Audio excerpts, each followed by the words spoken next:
tous. J'ai la chance d'être bien accompagné aujourd'hui et surtout, après avoir fait un petit tour sur le salon, je me rends compte que nous sommes le seul plateau à parité. Donc merci mesdames. Moi je vais essayer de pas trop parler parce que j'ai pas beaucoup de valeur ajoutée. On est là pour parler de la répartition de la valeur des marques, de la valeur du sport, entre les marques, les principaux acteurs, les athlètes, les sportifs de haut niveau et les créateurs. Quand on dit créateurs de contenu, avec l'avènement des réseaux sociaux, on sait de quoi on parle. On aurait pu aussi ajouter des ayants droit, des clubs, etc., etc. Déjà, je vais vous présenter Aurélie, qui travaille chez Bostik. Alors Bostik, beaucoup de gens ne connaissent pas, mais en fait, on en utilise beaucoup. C'est de la colle industrielle. Alors, pas que. Notamment, filiale d'Arkema, qu'on connaît plus grâce à l'investissement dans le foot féminin. Et Bostik a beaucoup investi dans le vélo ces dernières années. Mais tu reviendras dessus tout à l'heure pour nous expliquer. On a la chance d'avoir Jade Maréchal. Alors Jade, vous la connaissez probablement, athlète esthète de très haut niveau, membre de l'équipe de France, de fleuret, championne du monde U23. Europe, pas encore. Bientôt championne du monde. Alors maintenant, tu as 25 ans. Et surtout, ce qui est intéressant, et je le disais à Jade quand on a préparé la table ronde, moi, je représente Sport en France, Sport Stratégie, Sport 365. On reçoit beaucoup d'athlètes et c'est vrai qu'entre deux Olympiades, on ne parle pas beaucoup d'eux, sauf chez nous. Et ce qui m'a surtout frappé en sollicitant Jade, c'est que j'ai en face de moi une jeune femme, comme vous pouvez le constater, mais qui n'est pas juste une athlète de niveau et qui, pour justement pouvoir vivre de sa passion, est multitask et sort régulièrement de la piste d'escrime pour aller chercher des partenaires, pour aller chercher des clients entreprises, etc. Et surtout, tu pousses un petit peu des bonnes vibes, si je veux parler comme les jeunes, parce que souvent, les jeunes athlètes ont du mal à se faire financer, alors qu'il y a plein de solutions néanmoins, qu'il y a des sociétés aussi qui peuvent s'y coller, et tu nous raconteras ça tout à l'heure. Alain Jouve, l'expert à cette table du sport business depuis 25 ans, au moins. Je te rajeunis peut-être. Directeur de la rédaction de Sport Stratégie. Et Alain est avec nous parce que sinon, moi, je pourrais partir dans tous les sens, mais pour donner un petit peu le cadre et nous donner quelques chiffres, notamment, parce que c'est toujours bien de se raconter des choses, mais si on situait un peu le cadre en France, et pas que du sponsoring, je te laisse la parole. Oui. Alors, avant de vous donner quelques chiffres pour planter un peu le décor, juste une information importante, c'est qu'il y a 20 ans, la valeur du sport, elle reposait sur 3 piliers essentiels, qui étaient les droits télé, la performance et le sponsoring. Aujourd'hui, évidemment, c'est toujours très important, mais il faut ajouter les réseaux sociaux, les plateformes, la data, puisque la data est essentielle aussi aujourd'hui, les communautés, et j'en passe, et des meilleurs. Une fois qu'on a dit ça, juste quelques chiffres pour planter un peu le sujet. Il faut savoir que le sport aujourd'hui, alors j'entendais Julien Noronha dire que ça représentait 3% du PIB. Alors je ne suis pas tout à fait d'accord avec lui, pour moi c'est un peu moins, mais c'est à peu près 80 milliards, ce qui est déjà pas mal. C'est combien ? C'est 147 000 entreprises qui sont investies dans le sport aujourd'hui, c'est pas mal. 450 000 emplois directs liés au sport. Plus de 15 millions de licenciés, 32 millions de pratiquants réguliers, parfois même 35 quand on monte très haut. 220 000 associations sportives, entre 5 000 et 6 000 athlètes de haut niveau, dont fait partie Jade, du coup. Alors pourquoi entre 5 000 et 6 000 ? Parce que selon, évidemment, les années, on n'a pas les mêmes échéances. Qui dit sport de niveau dit pas forcément haut salaire, loin de là, on le verra un peu plus tard, puisque c'est vraiment très compliqué. Le sponsoring dans tout ça, on est à peu près à 1,78 milliard d'euros aujourd'hui en France, versus 80 milliards dans le monde. C'est pas mal, c'est une croissance. En tout cas, ça, c'est des chiffres de 2025. Ce qui sera intéressant, c'est de savoir en 2026 à combien on sera, puisque pour moi, c'est en train de baisser légèrement. Donc, on était à 6% de croissance, ce qui correspond à peu près à la croissance mondiale qui est entre 6 et 8. Mais c'est plutôt en train de décliner. Ce qu'il faut savoir dans les chiffres, tu allais me couper. Je t'en prie, non, vas-y, continue. On a encore un peu de place. Juste encore quelques chiffres. Ce qui est intéressant de savoir, c'est que sur ces 1,78 milliards, il y a 8% des contrats qui, à eux seuls, concentrent 80% de la valeur totale. Ce qui est énorme, évidemment, avec 40% pour le football. Pas très étonnant, ce qui ne laisse pas grand-chose pour les autres.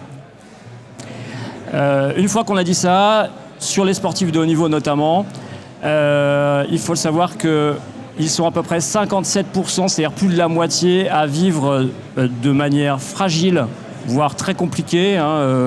Et beaucoup abandonnent, il faut le savoir, leurs études pour se consacrer à leur sport de prédilection, pour devenir justement athlète de haut niveau, ou même abandonnent un métier pour se consacrer entièrement à leur carrière. Enfin, je pense que Jade, tu pourras confirmer là-dessus. Voilà grosso modo les chiffres que je peux vous donner aujourd'hui, mais j'en ai d'autres, mais je les garde. C'est bien déjà, on va essayer de les retenir ceux-là, et ça donne un ordre d'idée, donc c'est un gros business qui n'est pas non plus en forme extraordinaire, et c'est vrai que les prochaines années risquent d'être un petit peu difficiles. Mais Jade, justement, c'est un peu l'éclaircie, si tu me permets. Explique-nous un petit peu ton parcours et surtout comment toi tu as réussi à faire de ta passion et de ton sport de haut niveau, d'en vivre et d'avoir plutôt des perspectives intéressantes dans les mois qui viennent. Alors, je pense que déjà, il est intéressant de mettre l'accent sur ces sports amateurs. Moi, je fais de l'escrime, donc c'est un sport amateur par excellence, à l'opposition de ces sports professionnels comme le foot qui correspondent à ces chiffres évoqués juste avant. Donc déjà, avant même de parler rémunération dans nos disciplines olympiques, on parle de financement de carrière. Et ça, c'est important de faire la différence entre ces deux revenus, puisque moi, avant de penser à combien j'ai de salaire ou d'argent qui rentre, je dois chercher de l'argent pour financer ma carrière qui est à hauteur de 30 000 € par an pour mes déplacements, mon matériel, mon logement, la nutrition, le staff, etc. Et donc, pour trouver cette somme-là, c'est là où les athlètes de haut niveau sont obligés de revêtir la casquette de chef d'entreprise, de micro-entrepreneur. Et dans cette casquette-là, il y a le commercial, le community manager, le comptable qui doit gérer son budget. Et donc, c'est ce qui fait de nous des personnalités, des personnes très complètes, c'est sûr, en termes de compétences, parce qu'on doit développer toutes ces capacités de visibilité, de commercialisation de son projet, mais d'un côté, c'est du temps qu'on passe pas sur la piste, c'est du temps beaucoup sous pression, parce que on est souvent payé à la médaille, au résultat. On est des machines à performer, et quand on performe pas, c'est là où c'est compliqué. Pire quand on se blesse. Donc c'est sûr qu'il y a toute cette dynamique-là qui fait mal au sport amateur et qui pousse beaucoup d'athlètes à arrêter. J'en connais énormément. Ou alors des athlètes à contre-performer parce que là, je n'arrive pas à financer ce mois-ci. Et puis, penser à la reconversion aussi. Dans nos sports, ça va. Ma retraite, elle est à 35 ans environ. Mais il y en a d'autres qui arrivent sur le marché du travail beaucoup plus tôt et qui n'ont, pour la plupart, peut-être pas fait d'études parce qu'ils voulaient se concentrer sur leur carrière. Et toi, justement, tu as fait une école de commerce, notamment. Alors, Kedge, effectivement. Si je ne dis pas de bêtises, et ça t'a vraiment aidé à construire, pas ta carrière sportive, mais en tout cas te permettre d'être ce que tu es maintenant. Est-ce que tu m'avais parlé aussi de ton père, qui t'avait quand même donné quelques bons tips pour te permettre de t'en sortir? En fait, mon papa m'a appris ce que toutes les fédérations et les clubs devraient mettre en place aujourd'hui, c'est-à-dire l'accompagnement de comment on fait pour gérer son image, comment on fait pour être visible. Franchement, je donne un exemple, mais aujourd'hui, sur le salon, on a tous, en tant qu'athlètes, la possibilité de prendre un billet et de venir, même gratuitement, pour venir et rencontrer du monde. J'ai peut-être vu 2 athlètes à tout casser ici. C'est bien la preuve qu'il y a un problème avant tout d'éducation, de se dire, oui, ça te prend du temps, mais on peut tous faire aller dans une soirée réseau par trimestre, semestre, j'en sais rien, pour aller à la rencontre des gens. Et non, ils sont tous à l'INSEP en train d'attendre que ça tombe. Et je pense que il y a beaucoup de plaintes dans le sport de haut niveau de la part des athlètes, mais il y a aussi beaucoup de choses qui existent, des entreprises qui investissent, des solutions de réseau pour rencontrer des gens, et aussi les réseaux sociaux sont vraiment une mine d'or pour nous, pour nous rendre visibles, vendre son profil. Je pense que nous aussi on a notre part à jouer, et tout ça c'est au club et aux fédérations d'en informer les athlètes. Moi j'ai eu de la chance que mon père m'apprenne tout ça. Le coach, oui, effectivement, on y reviendra. Justement, on parle de marque. Alors, on n'a pas fait venir Nike, Red Bull, ça aurait été trop évident, trop lifestyle, et on a décidé de faire venir Aurélie pour une marque industrielle. Alors, certains m'ont dit, mais quelle est-elle faire dans cette galère? Mais justement, c'est vous qui allez nous raconter, ou Aurélie, tu vas nous raconter pourquoi cet investissement dans le vélo, dans le cyclisme, hommes et femmes, et c'est un choix assumé. Et aussi, depuis l'année dernière, vous avez une ambassadrice, vous accompagnez Juliette Labousse, Berthet maintenant, Berthet, ouais. grande cycliste. Ouais. Tu peux nous raconter un petit peu comment c'est venu? Parce que forcément, le groupe Arkema a investi initialement, notamment dans le sport féminin, qui est toujours parent pauvre. Oui. Et je ne parle pas du para ou du sport adapté. Et comment vous êtes venu à cette logique de vélo par rapport à votre marque? Nous, on n'est pas simplement une marque de colle industrielle, on est aussi une marque de colle qui s'adresse au marché des artisans, du BTP, de la construction, et du petit bricolage du do-it-yourself. Et donc, c'était un peu comme une évidence de partir sur le vélo, parce qu'on sait très bien que l'audience de ce sport-là est souvent orientée vers des marchés du BTP.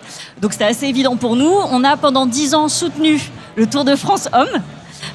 Et au-delà de soutenir et de sponsoriser le Tour de France Hommes, on est aussi partenaire technique. Donc en fait, on a voulu...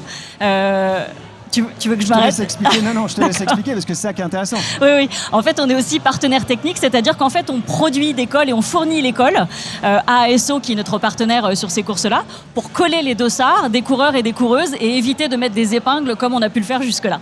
Donc, c'est vraiment une chouette innovation et ça nous permet d'apporter encore plus de crédibilité à notre partenariat. Donc, quand j'enlève le dossard, il n'y a rien qui reste sur le maillot. Il n'y a rien qui reste sur le dossard. Tu ne dis pas, c'est qu'il y a beaucoup d'innovation derrière, beaucoup de brevets déposés, beaucoup de recherches. Oui. Comment vous arrivez chez Bostik à exploiter en quelque sorte l'incarnation que représente Juliette en tant que cycliste? Oui, on a fait le choix l'année dernière. Donc, comme je le disais, on a été partenaire pendant 10 ans du Tour de France Hommes et en 2024, on a fait un shift. On a décidé de soutenir le Tour de France Femmes parce qu'on a...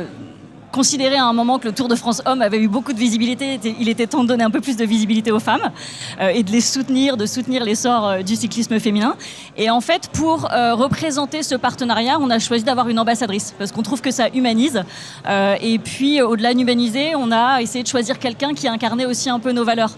Juliette, on ne l'a pas choisie parce qu'elle était numéro 1 française ou ses performances ou sa notoriété. On l'a choisie aussi parce que c'est quelqu'un de simple. Elle est numéro 1 française, néanmoins. Elle est 13e mondiale. Mais on l'a choisie parce que c'est quelqu'un de simple, d'humain. Et en fait, elle était complètement alignée avec les valeurs de notre groupe qui sont la solidarité, la simplicité et la performance. Donc c'était vraiment très important pour nous d'avoir un alignement très fort sur ces valeurs-là. Ouais. Alain, comment est-ce que tu vois, parce que là on n'a pas invité de créateur.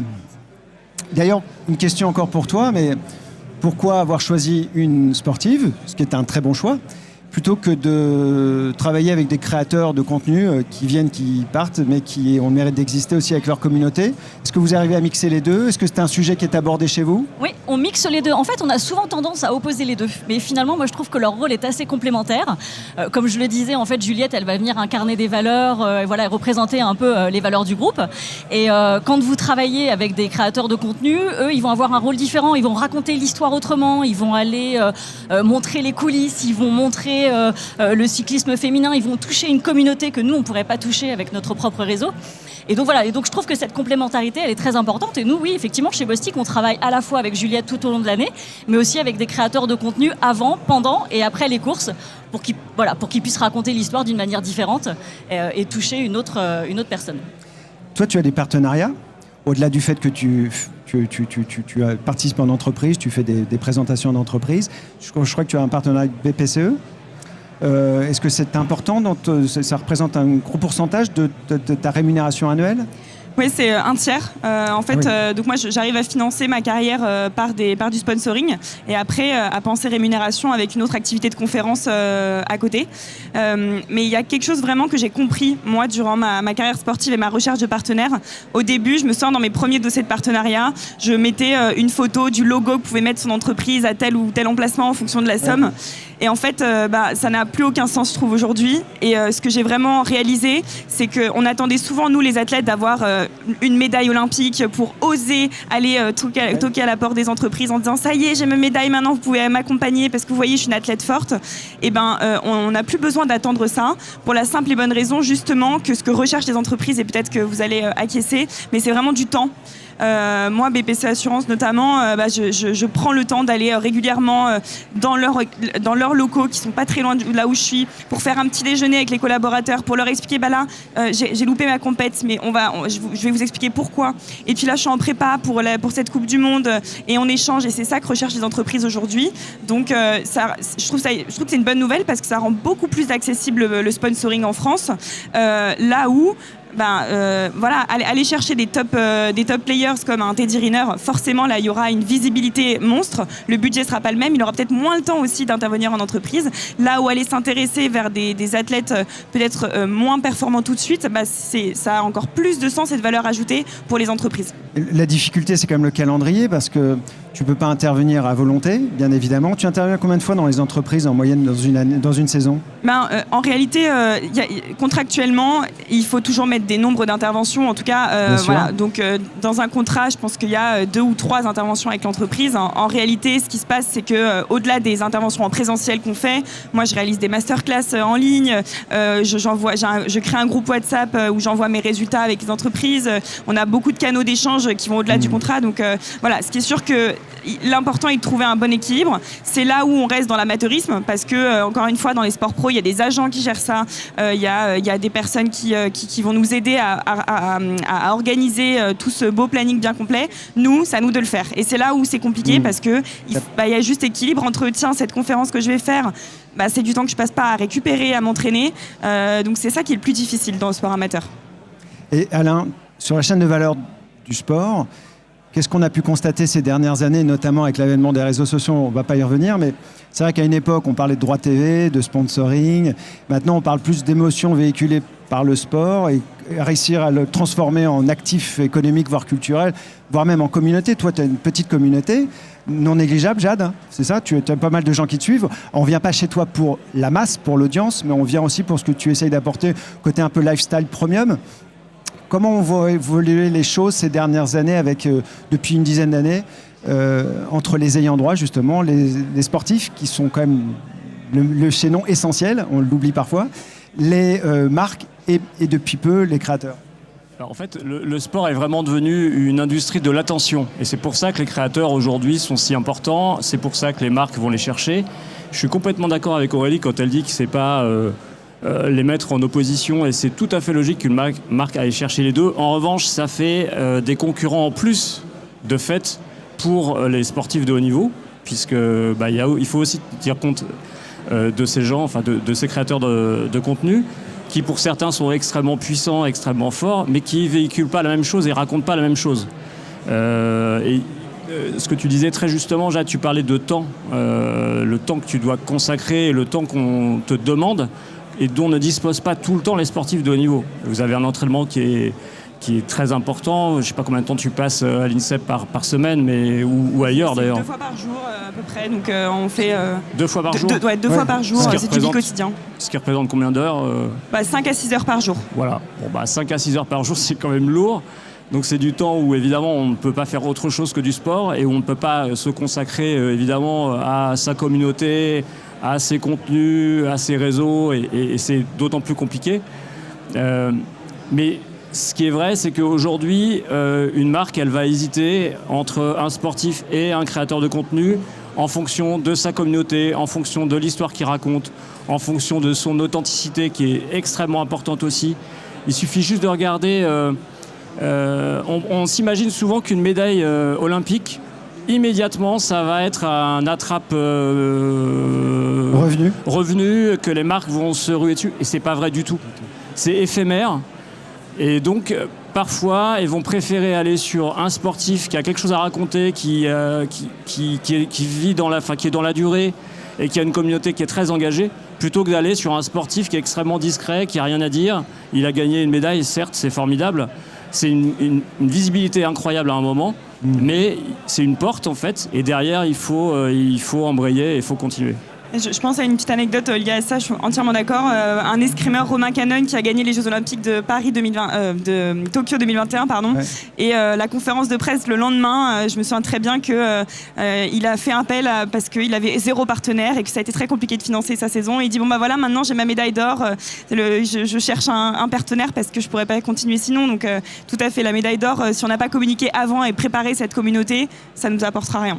Donc même si la performance fait encore partie de l'équation, quels sont les indicateurs qui, pour toi, Aurélie, sont à prendre en compte quand tu fais le choix d'une ambassadrice comme celle-ci? Il y avait un lien évident avec le cyclisme, mais néanmoins, qu'est-ce que tu regardes à la fin, au-delà de la satisfaction d'avoir développé une relation avec cette jeune femme? Oui, je pense qu'en fait, quand on regarde les réseaux sociaux, comme disait Alain, on a tendance à regarder un peu les KPI quantitatifs. Voilà, donc je pense qu'en fait, au départ, il faut se poser la bonne question de savoir où est-ce qu'on va avec ce partenariat, quel est l'objectif, et en fonction de ça, vous définirez le bon KPI, quoi. Là, aujourd'hui, on parle beaucoup de KPI quantitatifs. Si vous voulez que ce soit une question de notoriété, vous allez regarder la portée. Si vous voulez que ce soit engager une communauté, vous allez regarder les interactions. Si c'est plutôt une logique commerciale, vous allez regarder un peu les conversions ou les leads. Mais je pense qu'aujourd'hui, effectivement, comme tu disais, au-delà des KPI quantitatifs, il y a une vraie logique de regarder ce qui se fait de manière qualitative aussi par rapport à la marque. Donc, est-ce que ça va nous apporter une meilleure image de marque? Est-ce que ça va renforcer notre crédibilité? Est-ce que ça va créer une préférence de marque, par exemple? Voilà. Donc, c'est tout le travail qu'on a fait autour de Juliette, au-delà des valeurs qu'on avait évoquées. Et en fait, il y a un truc qui me vient en tête, c'est que c'est vrai que maintenant, il y a les data, on parle beaucoup de data, mais à mon sens, on est plus passé sur une logique de volume où on regardait combien de personnes on avait touché à quelque chose de qui on a touché exactement et quel impact on a eu sur eux. Donc c'est pour ça que c'est très important de choisir à la fois les bons ambassadeurs et les bons créateurs de contenu pour que ce soit en ligne avec les objectifs qu'on s'est donnés au départ. Jade, tu disais tout à l'heure que BPCE représentait 1/3 de tes revenus, hors bonus en cas de succès. Les autres, l'argent, après, tu vas le chercher comment ? Donc j'ai d'autres partenaires et sponsors. Ouais. Et puis après, quand on est sportif de haut niveau, il y a quand même pas mal de choses qu'on peut activer. Je pense notamment... Je voudrais que tu en reparles parce que beaucoup de gens, même des sportifs, n'étaient pas au courant. Le pacte de performance. Voilà, le nombre d'athlètes aujourd'hui qui n'utilisent pas ce levier qui s'appelle le pacte de performance, un dispositif créé par l'ANS. Et en fait, tu as juste à t'inscrire sur une plateforme et y mettre en relation des entreprises avec des sportifs. Ça ne marche pas à tous les coups, mais déjà la démarche simplement de s'inscrire, c'est accessible à tous, c'est gratuit, c'est facile. Aller toquer à la porte de la mairie, du département, de la région, voilà, tout ça, c'est des leviers qui sont pas du tout utilisés, ils sont sous-utilisés par les athlètes parce que méconnus aussi, alors que les fédérations et les clubs devraient mettre en place cette accessibilité. Pour rendre à César ce qui appartient à César, c'est Thierry Braillard qui avait initié en tant que secrétaire d'État ce pacte de performance. Juste pour information, un athlète est accompagné par une société pour un montant de 20 000 euros à l'année. 20 000 euros, donc c'est pas non plus des sommes folles. Hein. Pour toi, c'est beaucoup, mais je veux dire, avec ça, on fait pas une année quand même. Et en plus, la société bénéficie d'aides fiscales derrière. Je crois qu'avant les JO, ça a beaucoup marché. Maintenant, je pensais même moi que ça avait disparu. Ça n'a pas disparu, mais par contre, ils ont revu le montant plancher, c'est 10 000. Et puis, il y a même, là, on parle beaucoup d'argent, mais j'entendais cette initiative aussi de proposer autre chose que de l'argent. Ça peut être de l'équipement, c'est quelque chose qui fonctionne très bien. Voilà, toute entreprise a une expertise à apporter, un véhicule. Voilà, il y a beaucoup d'autres manières de nous aider sans parler d'argent. Sur la valeur éditoriale, on en a parlé sans en parler, le storytelling, c'est ce que tu expliquais Aurélie, c'est presque ton métier maintenant. Jade, en plus d'être sportif de haut niveau, c'est de savoir raconter des histoires. On est passé de la masse absolue, ce que tu disais, les indicateurs de performance, on sait tous que des vues sur Internet, maintenant il y avait des indicateurs de vues à 3 secondes ou à 15 secondes, c'est pas le même prix. Bref. Sur la valeur éditoriale qu'apporte un sportif, justement par rapport à un créateur. Alors, un créateur, par définition, c'est quelqu'un qui va créer. Mais un sportif, est-ce qu'on peut plus se fier à un sportif, Alain ? Parce qu'on sait que c'est des gens qui ont une structure, qui savent ce qu'est l'engagement, etc. C'est pas dangereux, d'ailleurs, parfois, Comment tu choisis, toi, tes créateurs de contenu ? Est-ce que ton agence choisit ses créateurs de contenu ? Parce qu'ils sont libres, vous validez certainement ce qu'ils font, mais quelque part... T'as pas la main forcément sur eux et sur la communauté. On n'a pas la main, on a eu quelques déconvenus, mais globalement, en fait, on essaye de pas choisir des créateurs de contenu en fonction de leur nombre d'abonnés. Nous, ce qui nous intéresse d'abord, c'est de voir un peu la qualité de leur communauté, de voir comment ils arrivent à engager avec leur communauté, la qualité un peu de leur conversation, et puis comment ils sont capables de raconter notre engagement au travers de leurs différents contenus. Donc, on s'intéresse pas forcément au nombre d'abonnés, ouais, effectivement. On a envie surtout de... Pardon, excuse-moi, je coupe, mais en fait, on cherche à avoir, comme nous, on cherche à soutenir le cyclisme féminin, on cherche des jeunes femmes qui sont un peu dans le vent, comme ça, qui commencent à avoir un petit peu de notoriété et qu'on a envie de pousser au même titre qu'on pousse Juliette dans son parcours professionnel. Ouais. Jade, toi, qui es à l'INSEP, tu croises tous les jours des sportifs de haut niveau. Tu as vu un avant et un après JO 2024 ? Ça, c'est évident sur plusieurs aspects. Déjà, le côté positif, c'est qu'il y a eu beaucoup de nouvelles structures, d'infrastructures créées, modernisées. C'était très chouette. Par contre, moi, je trouve qu'en après Jeux Olympiques, c'est toujours la même histoire. C'est-à-dire que avant les Jeux de Paris, c'était phénoménal. Les entreprises, même moi, j'ai eu des cas où les entreprises venaient à moi pour la première fois de ma vie en me disant, ben voilà, est-ce qu'on peut te sponsoriser? Bon, quand tu lis les petites lignes, il y a écrit, bon, par contre, on arrête le contrat si tu n'es pas sélectionné. Voilà, des choses assez horribles comme ça. Mais par contre, c'est toujours la même histoire. Tu rentres des Jeux ou quand tu les fais ou quand tu ne les fais pas. Et là, les entreprises ont eu assez entendu parler des Jeux durant l'Olympiade. Donc, pendant 2 ans, c'est le creux de la vague.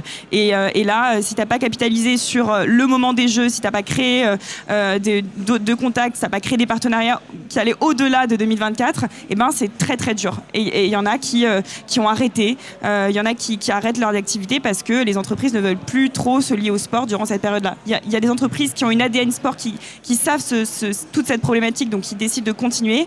Mais nous, on est au courant de ça. On sait que c'est cyclique. Moi, je sais qu'en 2027, ça va revenir. Donc, il faut juste se préparer pour que 2 ans après les Jeux, on essaye de pousser un peu le contrat, on essaye d'augmenter la visibilité, de créer plus d'histoires durant cette période pour que justement on soit prêt en 2026-2027 pour embarquer des entreprises dans l'histoire qu'on a créée. Parce que Alain, avant les JO, c'était la mode d'avoir son team d'athlètes. Après les JO, il y en a beaucoup qui se sont arrêtés, je crois. Est-ce que tu as des exemples à nous donner? Il y en a Donc en fait, il y a le côté un peu trop cosmétique des JO du sport, et puis une fois que la lumière est éteinte...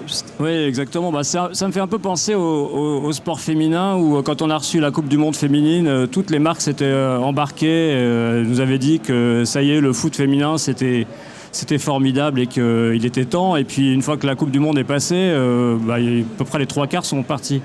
Non mais c'est vrai. Sauf Arkema. Sauf Arkema, bien sûr. Sauf vous. Non mais sur le... Du coup j'ai oublié ta question. C'était une bonne question pourtant. Oui. Non, c'était l'évolution des teams d'athlètes, qui en a eu beaucoup avant. Est-ce que, moi je peux donner un exemple, la SNCF typiquement a créé un team d'athlètes il y a des années, et ils ont salarié les athlètes.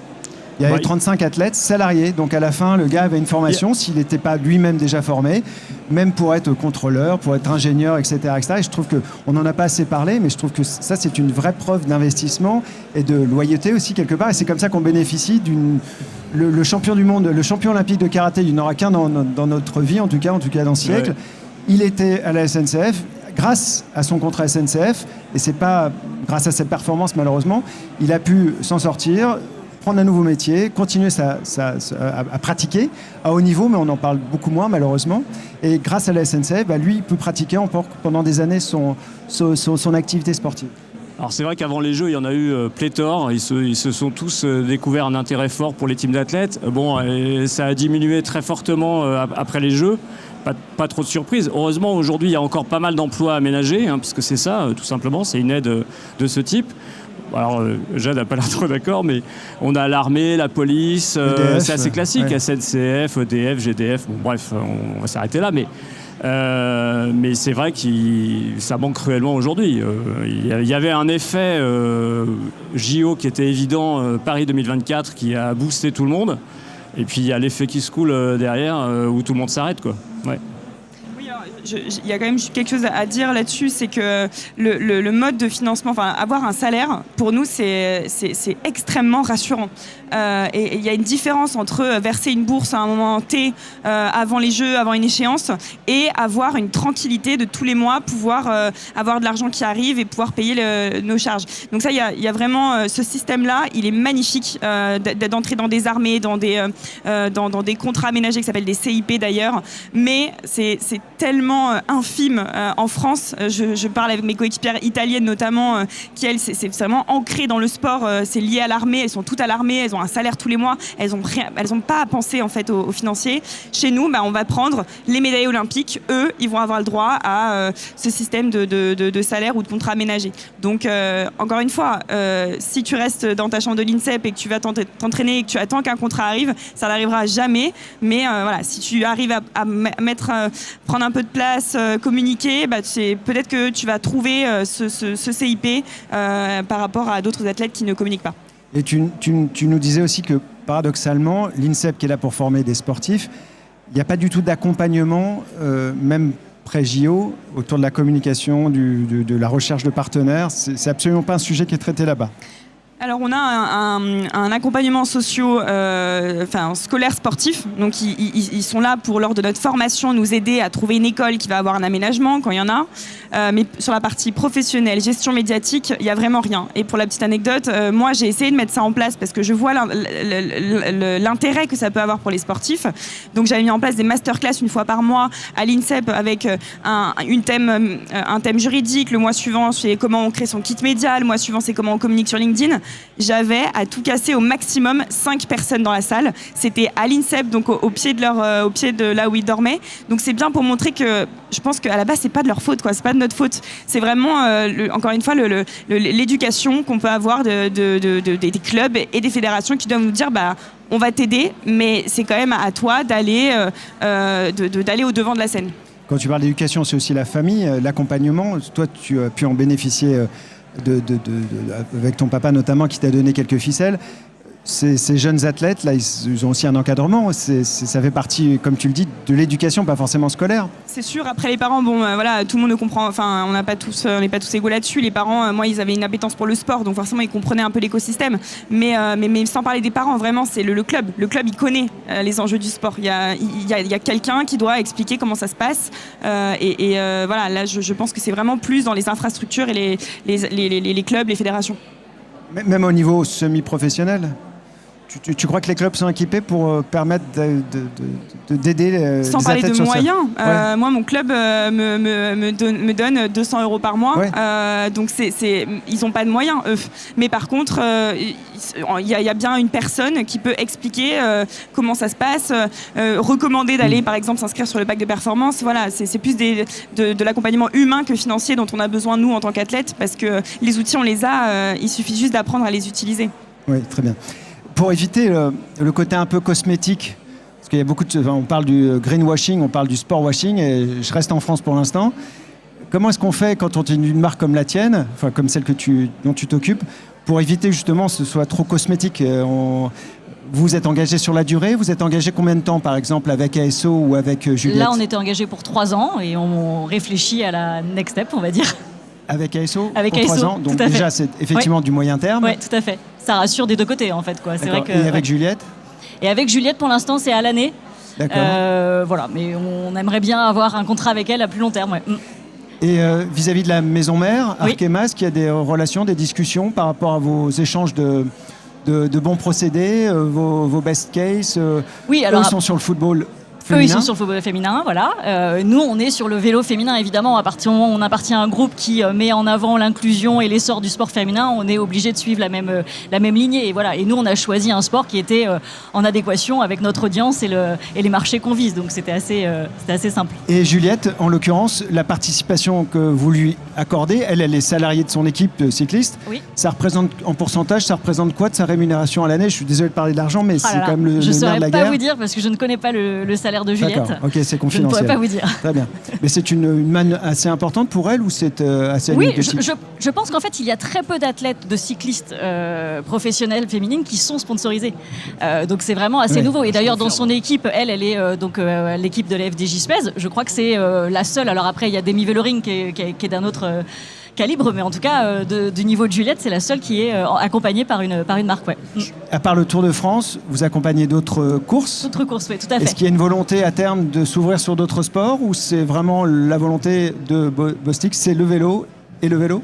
Non, on n'est pas fermé, je pense. Voilà, c'est juste que pour l'instant. Faut pas trop le dire ici parce qu'il y a toutes les agences, donc elles vont te sauter dessus. Non, on n'est pas fermé, mais en fait, on voulait pas que ce soit quelque chose de spot. Voilà. Quand on s'est engagé sur le cyclisme féminin, on voulait que ce soit quelque chose sur la longue durée. Donc là, on le fait avec ce premier contrat et on espère pouvoir continuer à soutenir l'essor du cyclisme féminin sur plusieurs années encore. Très bien. Et toi, Jade, c'est quoi tes ambitions dans les prochaines? Là, la saison commence donc en octobre. Tu vas commencer à t'entraîner à nouveau, enfin tous les jours, mais tu recommences quand à fond? En septembre? Avant? Eh ben oui, nous, c'est vraiment sur toute une saison. Et même, je parlais de 5 à 6 heures d'entraînement par jour, mais nous, c'est là où ça me fait doucement rire quand même quand on parle de professionnalisme. Oui. Souvent, donc, quand je dis que je fais de l'escrime, on me dit « Ah, mais t'es athlète professionnel ?» Et on associe ce terme professionnel à l'argent. Mais en réalité, c'est vraiment notre profession. C'est-à-dire que j'ai pas le temps d'avoir une activité à côté. Donc, ça prend toutes mes journées, mais pour autant, il y a une question financière derrière qui n'est pas bouclée. Donc, voilà, en tout cas, c'est une activité qui est très prenante sur toute l'année. On va avoir quand même des vacances, mais voilà, il y a une préparation physique qui se fait à peu près tout le temps parce que sinon, quand on revient de vacances, si on commence à rattaquer fort, si on prend une trop longue pause, c'est là où on se blesse. Donc c'est plus sur du long terme. Mais les premières échéances, effectivement, en octobre, et après, on va entrer dans la course olympique. Nous, ça commence à peu près un an avant, et la sélection des 4 heureux élus tombe un mois et demi, 2 mois avant l'échéance des Jeux olympiques. Et comment tu vois la chose? Est-ce que tu es bien placé? Est-ce que c'est là je m'intéresse plus au côté actu sportive, hein. Comment Tu veux de la data, de la performance, je vais t'en donner. Non. Voilà, s'il te plaît. Je m'y retrouve un peu. Ah ben nous, si on est dans les 12, si on se qualifie, si on est à l'INSEP, si on s'entraîne tous les jours pour cet objectif-là, c'est bien parce qu'on pense qu'on peut y arriver. Donc en tout cas, si je te réponds non, je suis mal placée, je serais vraiment pas là pour en parler. Donc ça, c'est sûr que je compte bien avoir ma place. Et après, comment j'envisage de construire ce projet? Cette année, j'ai fait le choix de choisir encore plus mon staff parce que je pense que dans la performance, il y a cette idée aussi d'être aligné. Et donc voilà, de choisir les personnes qui gravitent autour de toi, coach physique, mental, staff technique. Quand on est athlète, on est vraiment au centre d'un écosystème et c'est important d'assumer ce rôle-là parce que si t'es pas engagé, si tu vas à la salle et que tu subis ta séance, clairement il y aura pas du tout les mêmes effets que si tu y vas avec la motivation, que tu es à 100% dans chacun de tes mouvements. Donc c'est comme ça que je vois mes 2 années à venir pour prendre le meilleur de ce qui se passe et en tout cas pour avoir 0 regret. Ça c'est vraiment mon leitmotiv un petit peu et prendre tout ce qu'il y a à prendre. Être ici, c'est par exemple, ça fait partie des petites fleurs que je récolte sur mon chemin pour me sentir, pour avoir eu le sentiment d'avoir progressé quoi qu'il arrive dans 2 ans. Mais en même temps, tu es sportif de haut niveau, on l'a dit au départ, mais en même temps, tu as un autre métier à côté, parce que ce que tu expliquais, ce que tu faisais, tu as même fait un peu de mannequinat, enfin bref, tu as fait pas mal de choses, et tu continues à faire des interventions, pas que pour BPCE. Donc comment tu arrives à concilier les deux? Là, la saison commence en octobre, la préparation physique, j'imagine, commencera en août. Maintenant? Ouais, maintenant même, d'accord. Oui, c'est toute une question d'organisation, ça c'est évident. Parce que tu parlais d'un team qui t'entoure, c'est toi qui les sélectionnes, ce sont des gens qui viennent de l'INSEP, comment ça fonctionne? Tu touches du doigt un sujet un peu compliqué parce que quand tu entres en équipe de France, là tu arrives tout d'un coup dans un staff que tu n'as pas choisi. Donc mes maîtres d'armes, on les appelle comme ça dans l'escrime, c'est les coachs, ils sont imposés puisqu'ils sont sélectionnés par la fédération. Donc tu passes moi je suis rentrée à 19 ans à l'INSEP, j'ai passé 10 ans de ma vie avec un entraîneur qui m'a formée et tout d'un coup j'apprends un nouveau langage, des nouveaux mouvements, une nouvelle compréhension de l'escrime. Donc c'est pour ça que je voulais absolument revenir vers quelque chose que je maîtrisais plus et donc choisir de nouveau la personne avec qui je voulais travailler qui parle la même escrime que moi. Voilà, je voulais faire mes choix. C'est comme une organisation privée presque alors dans ces cas-là, ou c'est toi qui as choisi ces personnes, mais au sein d'un panel de l'INSEP, ou c'est vraiment toi comme une tenniswoman ou un tennisman? Non, quand à l'INSEP, tu choisis pas. Tu choisis que la préparation mentale. Là, c'est tellement particulier qu'il faut... voilà. Donc, encore une fois, c'est toute une question de communication. Donc, on passe beaucoup de temps quand tu intègres un nouveau collectif, mais comme dans une entreprise, tu passes beaucoup de temps à te mettre d'accord sur la façon de fonctionner, les mots que tu utilises, ton rythme, comment mettre l'autre dans les meilleures conditions pour qu'il s'exprime du mieux possible. Donc, voilà, là encore, il y a un gros parallèle sport-entreprise moi, j'en suis intimement persuadée. 2028, tu nous as lancé tout à l'heure. 2030, hier, on était au CNOSF pour notamment Edgar Gros-Piron présenter un petit peu son prochain programme. Et puis, il y a du pain sur la planche. Alain, comment tu vois quelles sont les prochaines tendances sur le sport business, sur les marques? Est-ce que tu vois de nouvelles marques qui viennent dans le sport? Est-ce qu'au contraire, il y en a beaucoup qui se sont retirés après les JO 2024? Moi, ce que je constate, c'est qu'il y a de plus en plus d'entreprises qui s'intéressent à l'univers du sport, notamment des entreprises qui s'interdisaient peut-être d'intervenir, justement parce qu'il y avait des gros mastodontes qui prenaient beaucoup de place. Le fait qu'il y ait des... Tu as des exemples? Ouais, alors je vais peut-être... Peu importe, il y a des grosses marques, mais... Non, mais il y a des grosses marques qui sont retirées et qui du coup laissent un énorme vide, forcément. Et du coup, des PME qui s'intéressent, qui sont en train d'arriver, ça c'est une certitude. Beaucoup de milieux de la tech qui s'intéressent aussi au sport et qui arrivent. Et puis il y a une vraie... moi ce que je vois surtout arriver de manière très très forte, c'est l'influence de la data, de l'IA aussi, qui va jouer énormément. On n'en parle pas, mais l'IA a une influence et va avoir des conséquences, à mon avis, très très fortes, même dans l'univers du sponsoring, de la data, notamment dans les choix qui vont être opérés. Parce qu'on sait que certaines entreprises commencent déjà à faire des choix de sportifs à accompagner en s'aidant avec de l'IA. Sous quelle forme, par exemple ? Tout simplement en interrogeant, en prenant des IA très, très perfectionnées, comme on peut avoir aujourd'hui avec des abonnements qui coûtent extrêmement cher, ou en cumulant différentes IA et en lui lançant un prompt très précis sur tout simplement les résultats qu'on attend par rapport à l'entreprise, si c'est des ventes supplémentaires, si c'est une communauté plus forte, une visibilité plus forte, et on a des noms qui ressortent automatiquement. Là, il y a déjà des entreprises qui sont en train d'utiliser. Bon, moi, je trouve ça un peu inquiétant, mais c'est que mon avis. Donc je pense que ça va... D'où l'intérêt pour nous de prendre d'autant plus de place sur l'éditorial, sur nos comptes des réseaux sociaux, parce que c'est là où va piocher l'IA pour être présent dans les recherches, c'est sûr. Ressortir dans les moteurs de recherche et dans les LLM, donc les ChatGPT, etc., etc. Donc ça, et puis la data évidemment qui va être encore plus importante, je pense, dans les années à venir, et qui ne fait que exploser, et qui va de fait avoir une incidence aussi sur les choix qui vont être opérés sur les athlètes. Alors on en a parlé, la performance est un sujet quand même essentiel, mais on se rend compte quand même que de plus en plus ça passe au second degré à partir du moment où tu arrives à raconter des histoires. Toi, tu as une communauté de combien de personnes, si je te pose la question comme ça, c'est...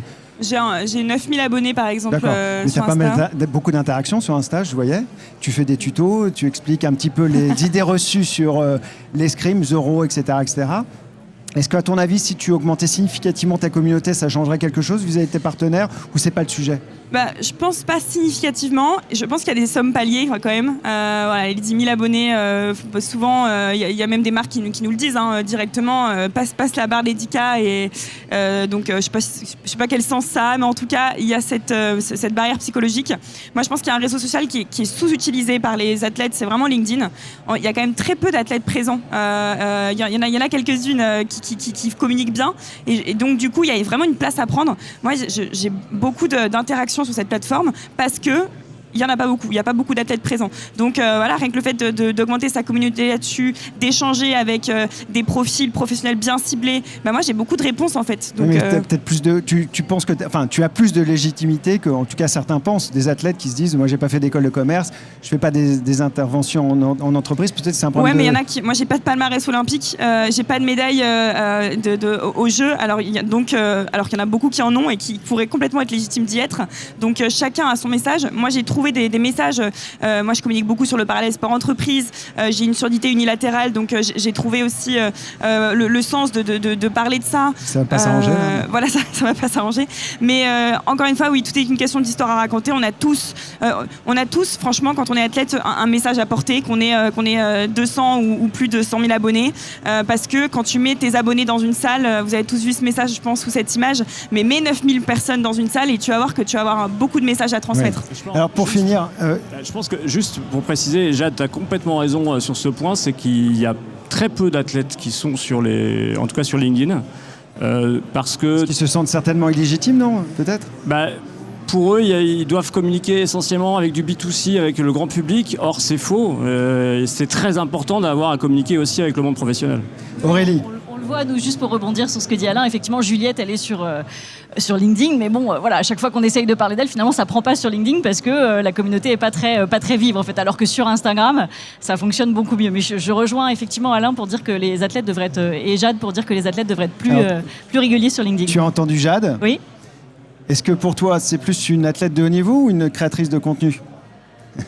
Une athlète en devenir, je ne sais pas. Non, les deux, je pense que les deux sont capables d'être... Ce qui est assez flagrant, c'est que c'est effectivement les deux.